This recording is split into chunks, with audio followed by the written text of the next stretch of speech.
ଅପା କୋଠା ଘର ହଉ କି ଚାଳ ଘର ହଉ ନିଦଟା ସମସ୍ତଙ୍କ ପାଇଁ ସମାନ ଟି ସମାନ। ତାପରେ ଆମେ ମନେକର ଗୋଟେ ଘଣ୍ଟାଟେ ଲଗେଇଛେ 500 ଟଙ୍କାର ହାତରେ, ତୁ ଗୋଟେ 5000 ଟଙ୍କାର ଗୋଟେ ଘଣ୍ଟା ଲଗେଇଛେ, ଟାଇମ ସମସ୍ତଙ୍କ ପାଇଁ ସମାନ କି ନାହିଁ?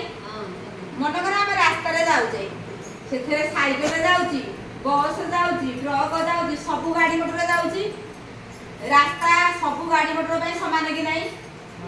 ସମାନ। ଆଉ ତା ସହିତ ଆଉ ଗୋଟେ କଥା କହିବି ଅପା, ଆମେ ମନେକର ଗୋଟେ ହୋଟେଲକୁ ଗଲେ 5 ଷ୍ଟାର ହୋଟେଲ ଯୋଉଠି ଭଲ ଭଲ ଖାଦ୍ୟ ମିଳେ, ମଟନ, ଚିକେନ, ବିରିୟାନୀ ସବୁ, କିନ୍ତୁ ସେଠି ସେ ଦାମ ହଉଛି 1000, 2000, 500, କିନ୍ତୁ ଆମ ଘରେ ଆମେ ଶାଗ ଭାତ ପଖାଳ ଖାଇଛୁ। ସମସ୍ତଙ୍କର ମାନେ ପେଟ ପୁରିବା ନିହାତି ଦରକାର କି ନାହିଁ?